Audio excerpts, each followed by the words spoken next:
Assalamualaikum warahmatullahi wabarakatuh, selamat datang. Apa kabar? Semoga kalian semua selalu dalam keadaan sehat dan bahagia, ya.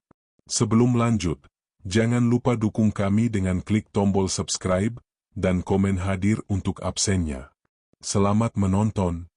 Rina menatap layar komputernya dengan tatapan kosong.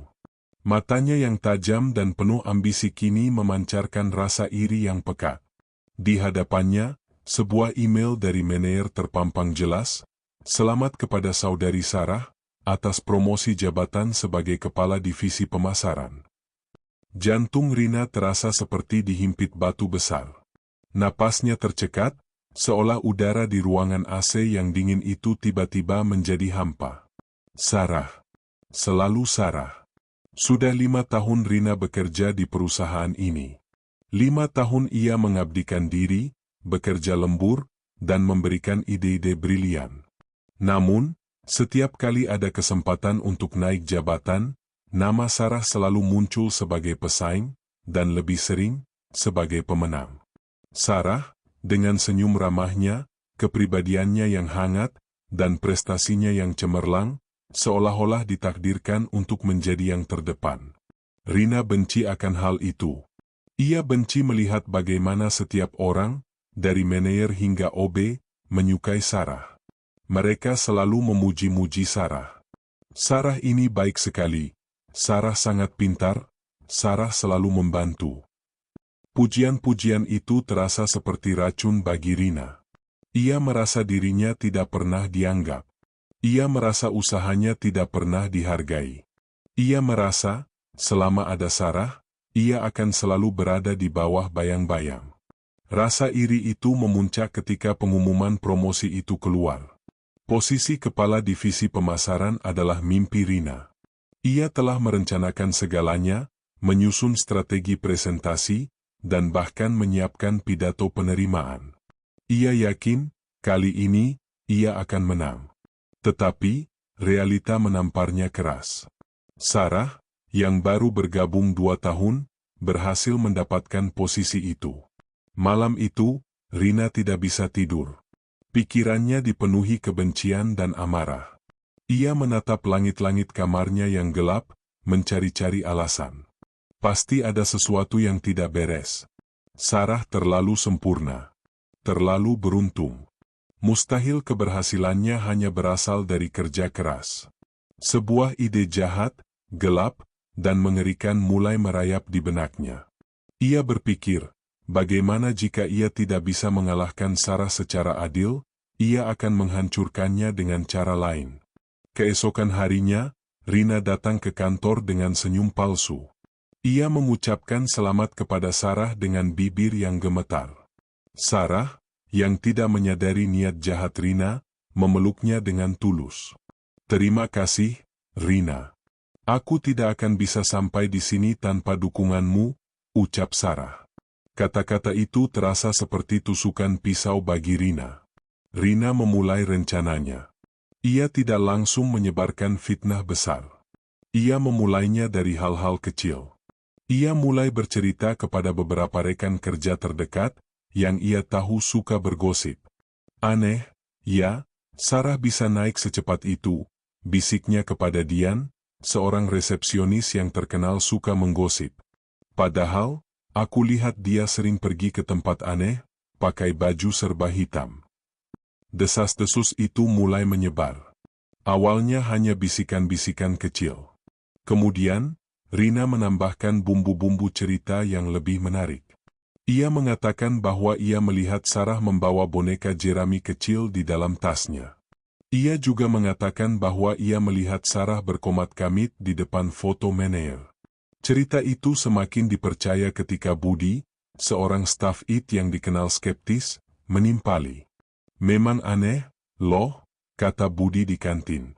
"Dulu, waktu aku sakit, aku minta tolong Sarah. Setelah dia bantu, besoknya aku sembuh. Tapi, ada rasa tidak enak di pundakku. Aku kira cuma kebetulan." Rina mendengar kata-kata Budi dan tersenyum puas. Ia tahu, rencananya berhasil. Cerita tentang ilmu hitam Dan, pesugihan, itu menyebar seperti api di tengah padang rumput yang kering. Suasana di kantor berubah drastis. Rekan-rekan kerja mulai menjauhi Sarah.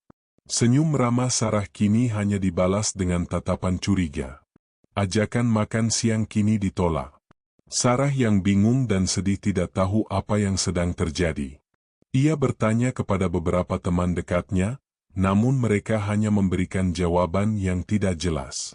Rina melihat penderitaan Sarah, dan di dalam hatinya, ia merasakan kepuasan yang dingin. Ia merasa, ini adalah balasan yang setimpal. Ia merasa, ia akhirnya mendapatkan apa yang ia inginkan. Sarah merasa ada yang tidak beres. Suasana di kantor terasa mencekam. Tatapan mata dari rekan-rekan kerja terasa dingin. Bisikan-bisikan di belakang punggungnya semakin sering ia dengar. Ia bertanya-tanya, apa yang salah? Ia sudah mencoba menjadi teman yang baik, membantu setiap orang yang membutuhkan, dan selalu bersikap ramah.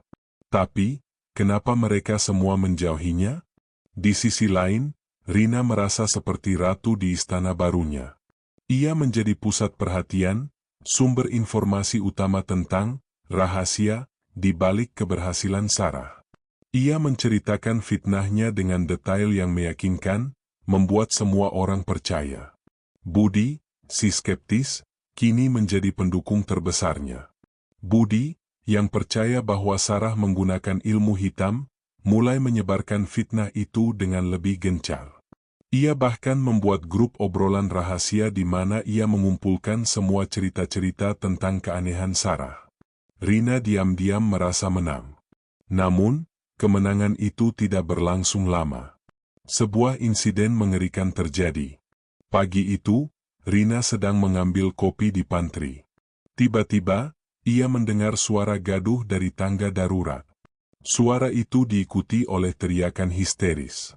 Rina dan beberapa rekan kerja berlari menuju sumber suara. Di sana, mereka menemukan Budi tergeletak di dasar tangga, tubuhnya lemas, kepalanya berdarah. "Budi, ada apa?" teriak salah satu rekan kerja. Budi mencoba berbicara, namun suaranya hanya berupa rintihan. Matanya yang membelalak menatap kosong ke atas, ke arah tangga. Dia mendorongku," bisiknya, suaranya parau. "Siapa? Siapa yang mendorongmu, Budi?" tanya mereka. Budi tidak menjawab. Matanya yang ketakutan kini hanya meracau. "Sosok hitam, matanya kosong," dia bilang. "Rasakan saja," bisiknya, meracau. "Dia mendorongku," dia bilang. "Karma, karma." Semua orang terdiam. Mereka saling pandang, raut wajah mereka menunjukkan ketakutan. Rina merasakan jantungnya berdebar kencang. Ia mencoba menenangkan dirinya, meyakinkan dirinya bahwa itu hanya kecelakaan. Budi mungkin hanya tergelincir, dan racauannya hanyalah efek dari benturan di kepala. Namun, ia tidak bisa mengabaikan kata-kata itu. Sosok hitam. Karma. Kata-kata itu terasa menusuk ke dalam hatinya. Rina mencoba bersikap normal, namun di dalam hatinya, ia merasa ngeri. Ia diam-diam merasa puas, fitnahnya semakin dipercaya orang. Ia bahkan secara tersirat mengatakan bahwa kejadian itu adalah balasan dari ilmu hitam Sarah, balasan karena Budi telah memfitnahnya.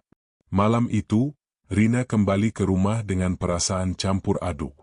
Ia tidak bisa melupakan tatapan mata Budi yang ketakutan. Ia juga tidak bisa melupakan kata-kata racauan Budi. Ia duduk di ruang tamu yang sepi, menatap ponselnya. Ponselnya tiba-tiba bergetar. Sebuah pesan dari nomor tak dikenal masuk. Rina membuka pesan itu. Pesan itu hanya berisi satu kata, karma. Rina terkejut. Ia mencoba menelepon nomor itu, namun nomor itu tidak aktif. Ponselnya kembali bergetar. Pesan kedua masuk. Pesan itu berisi kalimat yang persis sama dengan yang ia gunakan saat memfitnah Sarah. Dia pakai ilmu hitam. Rina merasa merinding. Ia mematikan ponselnya, meletakkannya di atas meja. Ia mencoba menenangkan dirinya, meyakinkan dirinya bahwa itu hanya lelucon teman-teman kantornya yang jahil. Namun, ponselnya kembali menyala dengan sendirinya. Layarnya berkedip-kedip, menampilkan bayangan hitam yang sekilas. Bayangan itu mirip dengan sosok yang diceritakan Budi. Ia membuang ponselnya ke sofa. Ia berlari ke kamarnya, mengunci pintu, dan bersembunyi di bawah selimut. Ia mencoba untuk tidur, namun ia mendengar bisikan-bisikan halus dari sudut kamar. Bisikan itu terdengar seperti suara Budi yang meracau. "Sosok hitam," dia bilang. "Karma." Bisikan itu terus mengulang-ulang, membuat Rina sulit bernapas.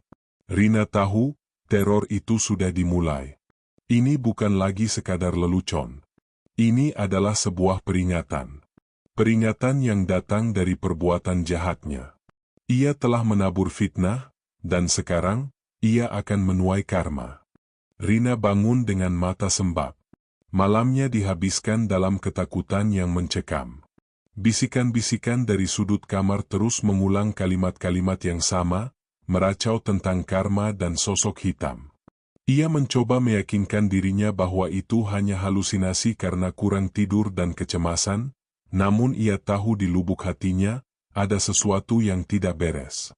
Ia telah menabur benih kebencian, dan sekarang, ia mulai merasakan hasil panennya. Pagi itu, Rina memutuskan untuk tidak pergi ke kantor. Ia merasa tidak sanggup menghadapi tatapan curiga dari rekan-rekan kerjanya, terlebih setelah insiden Budi. Ia mengirim pesan kepada manajernya, beralasan sakit. Namun, ponselnya kembali bergetar. Sebuah pesan dari nomor tak dikenal masuk. Kali ini, pesannya lebih panjang, lebih menusuk. "Kamu menganggapnya halusinasi? Kamu lupa semua kata-kata jahat yang kamu ucapkan?" Pesan itu diakhiri dengan emoji hantu yang menyeramkan. Rina melempar ponselnya ke kasur. Ia mencoba untuk tenang, mengambil napas dalam-dalam. Namun, ponselnya kembali bergetar. Ia mencoba mengabaikannya, namun getaran itu tidak berhenti. Seolah-olah ada yang memaksa ia untuk melihatnya. Dengan tangan gemetar, ia mengambil kembali ponselnya. Layarnya berkedip-kedip, menampilkan bayangan hitam yang sekilas. Bayangan itu mirip dengan sosok yang diceritakan Budi. Kali ini, bayangan itu terlihat jelas. Rina menjerit, melempar ponselnya ke dinding. Ponselnya pecah berkeping-keping. Rina duduk di lantai, bersandar pada dinding, napasnya terengah-engah. Ia memegangi kepalanya yang terasa pusing. Ia menyadari, ini bukan lagi lelucon. Ini adalah sebuah teror. Teror yang datang dari fitnah yang ia sebarkan. Ia mencoba menenangkan dirinya, mengambil napas dalam-dalam. Namun, ia kembali mendengar bisikan-bisikan dari sudut kamar. Bisikan itu tidak lagi meracau, tetapi mengulang kalimat-kalimat yang ia gunakan saat memfitnah Sarah. Dia pakai ilmu hitam, dia bawa jimat. Bisikan itu terdengar seperti suara Budi yang serak dan ketakutan. Rina bangkit, berlari ke kamar mandi. Ia membasuh wajahnya dengan air dingin, berharap bisa menghentikan semua teror ini. Ia menatap pantulan dirinya di cermin. Wajahnya pucat, matanya merah. Di belakangnya, di pantulan cermin, ia melihat bayangan hitam. Bayangan itu tidak bergerak, hanya berdiri di belakangnya, mengawasinya. Rina mencoba menoleh, namun tidak ada siapa-siapa di belakangnya. Ia kembali menatap cermin, dan bayangan itu masih ada. Ia menutup matanya, lalu membukanya kembali. Bayangan itu sudah menghilang. Teror itu tidak berhenti. Rina mulai melihat bayangan hitam di setiap sudut rumahnya. Di dapur, ia melihat bayangan hitam melintas di balik kulkas. Di ruang tamu, ia melihat bayangan hitam duduk di sofa. Ia tidak berani keluar dari kamarnya. Ia hanya bisa meringkuk di bawah selimut, berharap semua ini akan berakhir. Malam itu, Rina mendengar suara-suara aneh dari ruang tamu. Suara-suara itu terdengar seperti benda-benda yang jatuh. Ia memberanikan diri untuk keluar dari kamar. Ruang tamunya berantakan. Bantal-bantal di sofa berjatuhan, bingkai foto di meja pecah, dan lampu gantung berkedip-kedip. Rina menjerit, berlari kembali ke kamarnya. Ia tahu, ia tidak bisa lari dari teror ini. Teror ini adalah karma dari perbuatannya. Ia telah memfitnah seorang yang tidak bersalah, dan sekarang, ia harus menanggung akibatnya. Ia tahu, satu-satunya cara untuk menghentikan ini adalah dengan mengakui perbuatannya dan meminta maaf kepada Sarah. 2 minggu berlalu, teror yang dialami Rina semakin intens. Ia tidak lagi bisa tidur nyenyak. Bisikan-bisikan dan bayangan-bayangan itu kini menjadi bagian dari kesehariannya. Ia tidak berani keluar dari rumahnya. Ia bahkan tidak berani menatap cermin. Suatu pagi, saat ia sedang mencoba membuat kopi di dapur, ia merasakan hawa dingin yang menusuk. Ia menoleh ke belakang, dan matanya membelalak. Di depan pintu belakang, berdiri sebuah boneka jerami kecil. Boneka itu mirip dengan yang ia gunakan sebagai jimat, main-main saat pertama kali memfitnah Sarah. Boneka itu menatapnya dengan mata kosong, dan di sampingnya, berdiri sosok hitam yang transparan. Rina menjerit histeris. Ia berlari ke kamar mandi, mengunci dirinya di dalam. Ia duduk di lantai, memeluk lututnya, dan menangis. Ia tahu, ini bukan lagi teror biasa. Teror ini memiliki kaitan langsung dengan perbuatannya. Boneka jerami itu adalah petunjuk bahwa ia sedang diawasi.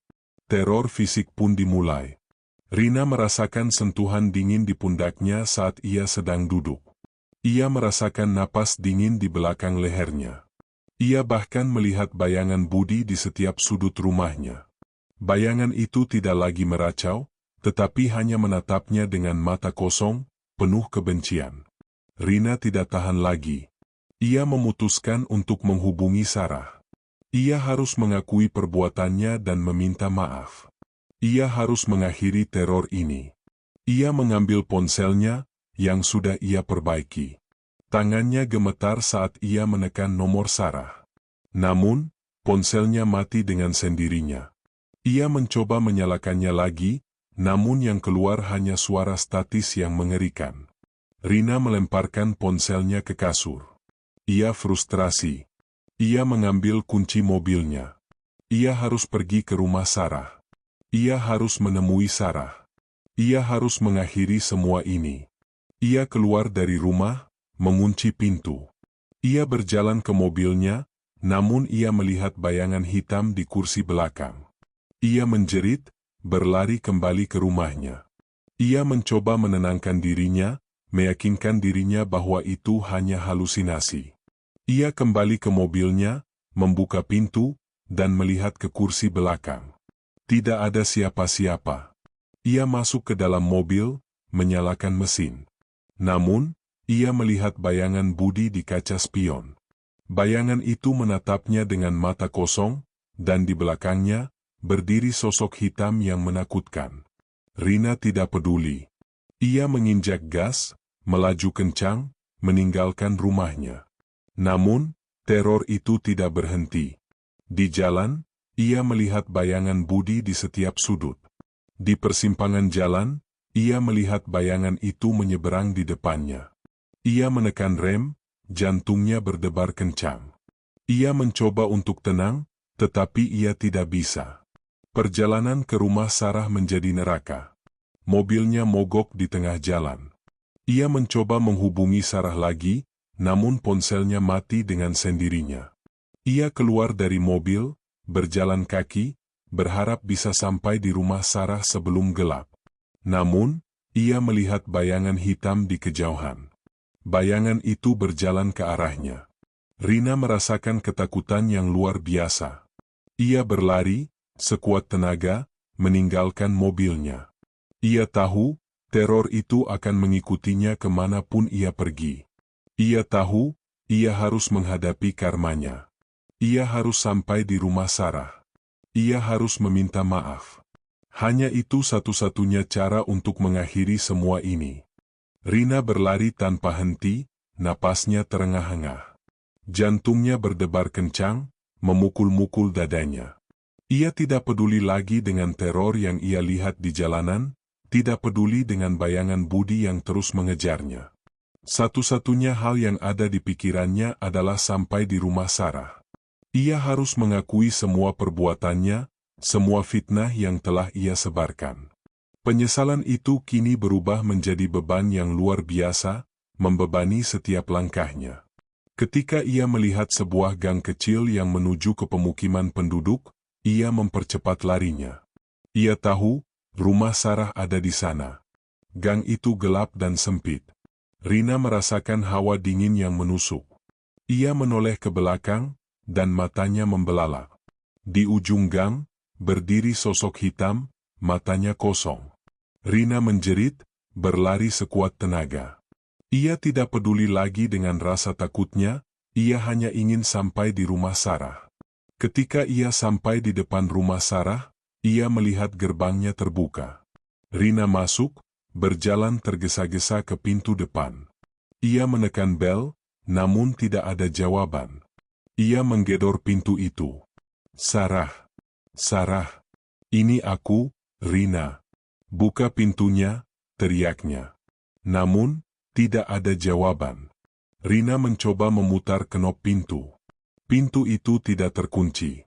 Dengan tangan gemetar, ia membuka pintu itu, masuk ke dalam rumah. Rumah itu gelap, sunyi. Tidak ada suara. Rina memanggil nama Sarah, namun hanya kesunyian yang menjawab. Ia berjalan ke ruang tengah. Di sana, ia melihat ibu Sarah sedang duduk di sofa, memegang sebuah foto. Wajahnya terlihat lelah dan sedih. Rina berjalan mendekat, dengan hati-hati. "Tante, Sarah di mana?" tanyanya. Ibu Sarah menoleh. Wajahnya tampak pucat. "Rina, kamu datang," bisiknya. "Sarah ada di kamarnya. Dia tidak bisa berbicara. Dia sudah sangat sakit." Rina merasakan hatinya hancur. Ia berjalan ke kamar Sarah, membuka pintunya. Kamar itu remang-remang, hanya diterangi oleh lampu tidur. Sarah berbaring di tempat tidur, tubuhnya terlihat sangat kurus. Wajahnya pucat, dan matanya kosong. Ia tidak menoleh saat Rina masuk. "Sarah," bisik Rina, air matanya menetes. "Sarah, ini aku, Rina. Aku minta maaf. Aku yang menyebarkan fitnah. Aku yang bilang kamu pakai ilmu hitam. Aku yang membuat semua orang menjauhimu. Aku sangat menyesal, Sarah. Kumohon, maafkan aku." Sarah tidak menjawab. Ia hanya menatap langit-langit dengan mata kosong. Rina menggenggam tangan Sarah. Tangan itu terasa sangat dingin. Rina menangis. "Kumohon, Sarah, maafkan aku," bisiknya. Tiba-tiba, Sarah menoleh. Matanya yang kosong menatap Rina. Ia mencoba berbicara, namun tidak ada suara yang keluar. Hanya rintihan pelan yang terdengar. Rina menatap mata Sarah, dan ia merasakan ketakutan yang luar biasa. Di mata Sarah, ia melihat bayangan hitam. Bayangan yang sama dengan yang ia lihat di mana-mana. Rina menjerit, melepaskan tangan Sarah. Ia berlari keluar dari kamar, kembali ke ruang tengah. Ia bersembunyi di balik sofa, ketakutan. Ibu Sarah datang, menatapnya dengan bingung. "Ada apa, Rina? Kenapa kamu lari?" tanyanya. Rina tidak bisa menjawab. Ia hanya bisa menangis. Ibu Sarah duduk di sebelahnya, mengelus punggungnya. "Sudah, jangan takut. Allah tahu apa yang terjadi." Ibu tahu, Sarah tidak pernah menggunakan ilmu hitam. Sarah anak yang salehah. Dia selalu sholat tahajud di sepertiga malam terakhir. Dia selalu berzikir dan membaca Al-Quran. Itu adalah ilmu hitam yang dia gunakan, bisik Ibu Sarah. Ibu Sarah menunjukkan sebuah foto di ponselnya. Foto itu adalah Sarah yang sedang sholat, wajahnya berseri-seri, di sebuah masjid. Ini yang dia lakukan setiap malam. Dia selalu sholat, berdoa, dan berzikir. Dia tidak pernah menggunakan ilmu hitam, ucap Ibu Sarah, air matanya menetes. Rina merasakan hatinya hancur. Ia telah memfitnah seorang yang suci. Ia telah menyebarkan kebohongan, dan sekarang, orang yang ia fitnah menderita. Ia merasa sangat bersalah. Ia tidak tahu harus berbuat apa. Rina keluar dari rumah Sarah dengan perasaan hancur. Ia berjalan kaki kembali ke mobilnya. Di sepanjang jalan, ia tidak lagi melihat bayangan-bayangan hitam. Teror itu seolah menghilang, digantikan oleh kesunyian yang mencekam. Namun, ia tidak merasa lega. Kesunyian itu terasa lebih menakutkan daripada teror. Ia tahu, ini adalah sebuah jebakan. Ia tahu, ini adalah bagian dari karma. Saat ia sampai di mobilnya, ia melihat mobil itu masih mogok. Ia mencoba menyalakannya, namun mesinnya tidak merespons. Rina menyerah. Ia duduk di kursi kemudi, menatap langit yang gelap. Ia merasa sangat sendirian. Tiba-tiba, ponselnya bergetar. Sebuah pesan dari nomor tak dikenal masuk. Kali ini, pesannya lebih mengerikan.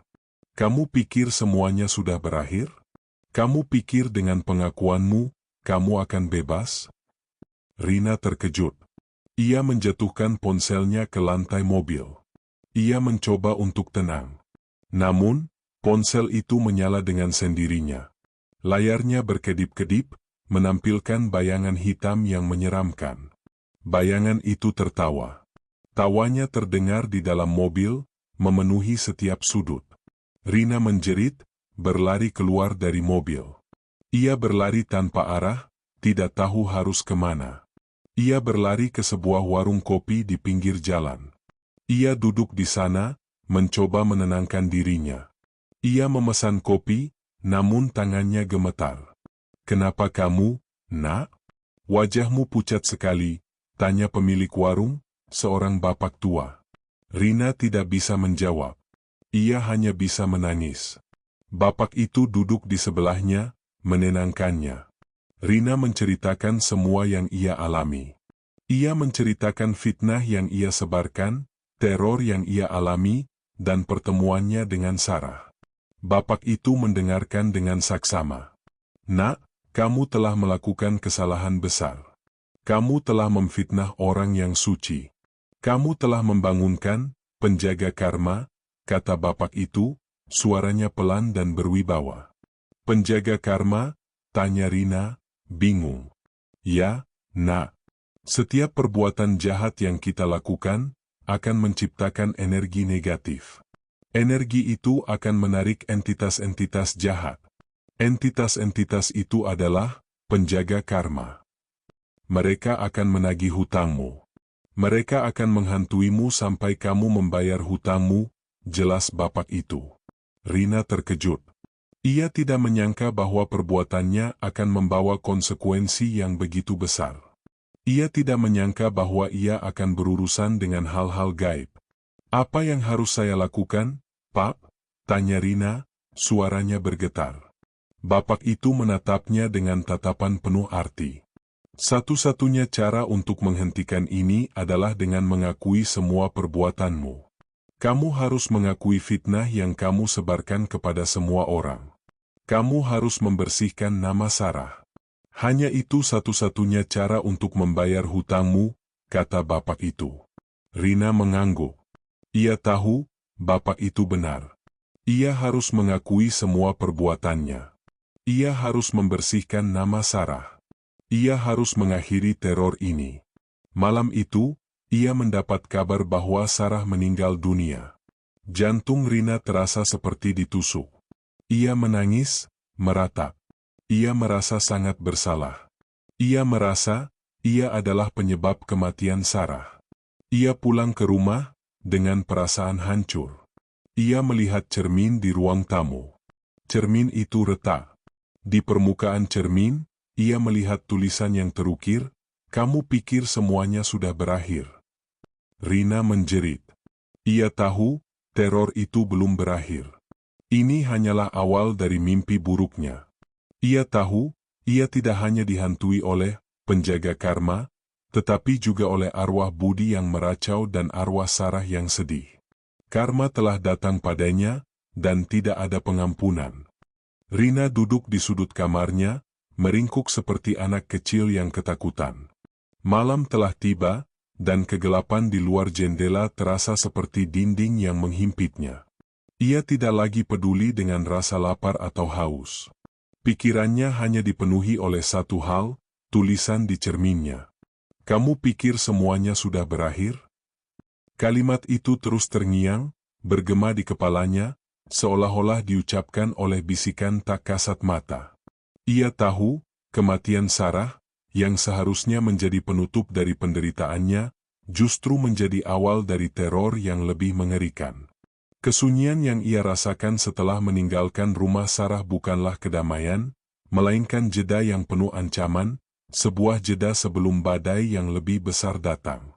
Ia memejamkan mata, mencoba untuk tidur. Namun, ia tidak bisa. Setiap kali ia mencoba, ia melihat wajah Sarah yang pucat, matanya kosong, dipenuhi penderitaan. Di belakang wajah Sarah, ia melihat bayangan Budi, yang menatapnya dengan kebencian. Rina menjerit, terbangun. Ia menyalakan lampu, berharap cahaya bisa mengusir kegelapan di dalam hatinya. Namun, cahaya itu tidak bisa mengusir rasa bersalahnya. Pagi harinya, Rina memutuskan untuk mencari bantuan. Ia harus mengakhiri teror ini. Ia harus menemukan cara untuk membayar hutangnya. Ia pergi ke sebuah tempat terpencil, di mana seorang paranormal terkenal tinggal.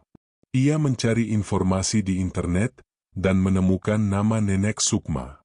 Nenek Sukma terkenal karena kemampuannya dalam hal-hal gaib, dan ia adalah satu-satunya harapan Rina. Perjalanan ke rumah Nenek Sukma terasa seperti perjalanan menuju neraka. Di sepanjang jalan, Rina merasakan hawa dingin yang menusuk. Ia melihat bayangan-bayangan hitam yang melintas di depannya, tertawa menyeramkan. Ia mencoba mengabaikannya, namun bayangan-bayangan itu semakin sering muncul. Mereka tidak lagi bersembunyi di sudut, tetapi muncul di hadapannya, mengejeknya, dan mengolok-oloknya. Rina merasakan ketakutan yang luar biasa. Ia menginjak gas, melaju kencang, berharap bisa sampai di rumah Nenek Sukma sebelum ia kehilangan akal. Ketika ia sampai di depan rumah Nenek Sukma, ia melihat bayangan hitam di depan pintu. Bayangan itu menatapnya, tertawa. Rina menjerit, berlari ke arah Nenek Sukma. Nenek Sukma keluar, menatapnya dengan tenang. "Masuk, Nak," bisiknya. "Aku sudah menunggumu." Rina masuk ke dalam rumah Nenek Sukma. Rumah itu gelap, dipenuhi dengan bau dupa dan bunga melati. Nenek Sukma duduk di hadapannya, memejamkan mata. "Kamu telah membangunkan, penjaga karma, Nak," kata Nenek Sukma, suaranya pelan dan berwibawa. "Kamu telah menyebarkan fitnah tentang seorang yang suci. Karma yang kamu buat sangat besar. Kamu tidak hanya dihantui oleh satu entitas, tetapi banyak. Entitas-entitas itu adalah penjaga karma.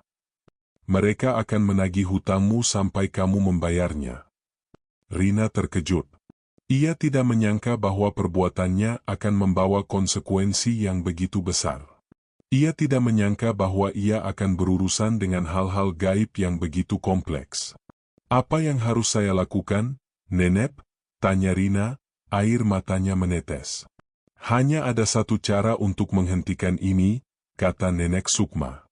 "Kamu harus mengakui semua perbuatanmu. Kamu harus mengakui fitnah yang kamu sebarkan kepada semua orang. Kamu harus membersihkan nama Sarah. Hanya itu satu-satunya cara untuk membayar hutangmu." "Tapi, apakah teror ini akan berhenti?" tanya Rina. "Teror fisik akan berhenti, Nak," jawab Nenek Sukma. "Tapi karma MU tidak akan menghilang. Pengakuanmu hanya akan membuat teror ini berhenti. Tapi karma MU akan tetap ada, dan kamu harus hidup dengan penyesalan itu seumur hidupmu. Rina mengangguk. Ia tahu, Nenek Sukma benar. Ia harus mengakui semua perbuatannya. Ia harus membersihkan nama Sarah. Ia harus membayar hutangnya. Nenek tahu, Nak, perbuatanmu tidak hanya melukai Sarah. Perbuatanmu juga melukai orang-orang terdekatmu. Karma ini tidak hanya menimpamu, tetapi juga keluargamu, kata Nenek Sukma. Rina merasakan hatinya hancur. Ia tidak menyangka bahwa perbuatannya akan membawa konsekuensi yang begitu besar. Ia tidak menyangka bahwa ia akan melibatkan keluarganya dalam hal ini. Nenek Sukma bangkit, berjalan ke sebuah lemari tua. Ia mengambil sebuah kotak kayu. Ia membukanya, dan di dalamnya ada sebuah foto. Foto itu adalah foto Rina, Budi, dan Sarah, yang diambil saat mereka pertama kali bekerja di kantor. Rina terkejut. Bagaimana nenek bisa tahu? Tanyanya. Karma, Nak. Karma memberitahuku segalanya, jawab Nenek Sukma. Bayangan Budi mengejarmu karena kamu telah memfitnahnya, membuat orang lain percaya bahwa ia gila. Arwah Sarah yang sedih mengawasimu, menunggu pengakuanmu. Kamu harus mengakui semuanya, Nak. Kamu harus membersihkan nama mereka. Rina mengambil foto itu. Ia menatap wajah Budi dan Sarah, yang tersenyum. Ia merasa sangat bersalah. Ia tahu, ia harus melakukan sesuatu. Ia harus kembali ke kantor. Ia harus mengakui semua perbuatannya. Rina pulang dengan perasaan campur aduk. Ia merasa lega, namun di sisi lain, ia merasa takut. Ia tahu, ia akan menghadapi karmanya. Sesampainya di rumah, ia melihat mobil adiknya terparkir di depan. Ia masuk ke dalam, dan ia melihat adiknya, Reni, sedang duduk di sofa, menonton TV. Ibunya sedang berada di dapur, menyiapkan makanan. Semuanya tampak normal. Namun, Rina tahu, ini hanyalah ilusi. Ia berjalan ke arah Reni. Reni, kita harus pergi, teriaknya. Reni menoleh, matanya yang mengantuk menatap Rina dengan bingung. Ada apa, Kak? Kenapa, Kak? Tanyanya. Kita harus keluar dari sini. Sekarang juga. Rina menarik tangan Reni, namun Reni menolaknya. Aku tidak mau, Kak. Aku takut, bisik Reni. Takut kenapa, Reni? Tanya Rina. Aku melihat bayangan hitam di luar jendela. Bayangan itu menatapku, bisik Reni, suaranya bergetar. Dia bilang, rasakan saja. Rina merasakan jantungnya berdebar kencang. Ia tahu, itu adalah bayangan Budi. Ia telah menyebarkan fitnah, dan sekarang, adiknya harus menanggung akibatnya. Ia memeluk Reni. Jangan takut, sayang. Itu hanya mimpi buruk, bisiknya. Namun, ia tahu, itu bukan mimpi buruk. Itu adalah kenyataan. Ia berjalan ke dapur. Ibunya sedang memasak. Rina melihat wajah ibunya yang terlihat lelah dan sakit. Ibu, kita harus pergi. Rina berteriak. Ibunya menoleh, menatapnya dengan mata kosong. Tidak, Nak. Ibu tidak bisa pergi, bisiknya. Kenapa, Bu? Tanya Rina. Ibu melihat bayangan hitam, Nak. Bayangan itu menatapku. Bayangan itu berkata, kamu juga harus merasakannya, bisik ibunya, suaranya gemetar. Rina menatap ibunya. Ia tahu, ibunya juga terkena imbas dari perbuatannya. Ia tidak bisa lagi lari. Ia harus menghadapi karmanya. Ia memutuskan untuk kembali ke kantor. Ia harus mengakui semua perbuatannya. Ia harus membersihkan nama Sarah. Ia harus mengakhiri semua ini. Ia tidak bisa lagi melibatkan keluarganya. Rina menyuruh Reni dan ibunya untuk pergi ke rumah bibinya. Namun, ibunya menolak. Ibu tidak mau pergi, Nak. Ibu akan tetap di sini. Kamu pergi saja, ucap ibunya. Rina merasa sangat bersalah. Ia tidak bisa membawa ibunya bersamanya. Ia harus pergi sendirian. Ia berjalan ke mobilnya. Ia melihat bayangan Budi di kursi belakang. Ia tidak peduli. Ia masuk ke dalam mobil, menyalakan mesin. Ia menginjak gas, melaju kencang, meninggalkan rumahnya. Ia tidak menoleh ke belakang. Ia tahu, teror itu akan mengikutinya kemanapun ia pergi. Perjalanan ke kantor terasa seperti neraka. Di sepanjang jalan, ia melihat bayangan-bayangan hitam di mana-mana. Mereka tidak lagi bersembunyi di sudut, tetapi muncul di hadapannya, tertawa menyeramkan. Ia merasa gila. Ia tidak bisa lagi membedakan antara kenyataan dan halusinasi. Ketika ia sampai di kantor, ia melihat semua rekan kerjanya sedang berkumpul. Ia berjalan ke arah mereka, jantungnya berdebar kencang. Ia berdiri di depan mereka, dan ia melihat bayangan Budi di sampingnya. Bayangan itu menatapnya, tersenyum sinis. Rina mengambil napas dalam-dalam. Aku ingin mengakui sesuatu, bisiknya. Semua orang menatapnya dengan bingung. Ada apa, Rina? Tanya Meneer. Rina menelan ludah. Aku yang menyebarkan fitnah tentang Sarah, ucapnya, suaranya bergetar. Aku yang bilang dia pakai ilmu hitam. Aku yang membuat semua orang menjauhinya. Aku melakukannya karena aku iri. Aku sangat menyesal. Kumohon, maafkan aku. Semua orang terkejut. Mereka menatap Rina, tidak percaya. Di hadapan mereka, Rina menangis. Ia menceritakan semua yang ia alami, semua teror yang ia rasakan. Ia menceritakan bagaimana ia bertemu dengan Nenek Sukma, dan bagaimana Nenek Sukma memberitahunya tentang penjaga karma. Ia juga menceritakan bagaimana adiknya dan ibunya juga terkena imbas dari perbuatannya. Setelah ia selesai berbicara, semua orang terdiam. Mereka menatap Rina dengan tatapan yang berbeda. Tatapan itu tidak lagi penuh kebencian, melainkan penuh kasihan. Namun, di dalam hatinya, Rina tahu, ia tidak akan pernah bisa kembali ke kehidupan lamanya. Karma telah datang padanya, dan ia harus menanggungnya seumur hidupnya. Rina berdiri di tengah-tengah kerumunan rekan kerjanya, napasnya tersengal-sengal. Ia baru saja selesai mengakui segalanya, setiap kebohongan yang ia ciptakan, setiap fitnah yang ia sebarkan tentang Sarah. Di dalam hatinya, ia berharap pengakuan ini akan menjadi akhir dari mimpi buruknya. Ia berharap teror yang mengejarnya akan berhenti. Namun, ia salah. Karma tidak bekerja semudah itu. Di belakangnya, ia merasakan hawa dingin yang menusuk. Ia menoleh, dan matanya membelalak. Di sana, di balik kerumunan, berdiri sosok-sosok hitam. Mereka tidak lagi transparan. Mereka terlihat nyata. Mereka menatapnya, tertawa menyeramkan. Tawa mereka tidak terdengar oleh orang lain, hanya oleh Rina. Tawa itu menggema di telinganya, membuat kepalanya terasa pusing. Rina berbalik, mencoba untuk lari, namun ia merasakan tangan dingin mencengkeram bahunya. Ia menoleh, dan ia melihat bayangan Budi di sampingnya. Bayangan itu tidak lagi menatapnya dengan kebencian, melainkan dengan tatapan kosong. Bayangan itu menunjuk ke arah cermin di dinding. Di pantulan cermin, Rina melihat dirinya, namun di belakangnya, berdiri sosok-sosok hitam itu. Mereka mengepungnya, menatapnya, tertawa. Rina menjerit, berlari keluar dari kantor.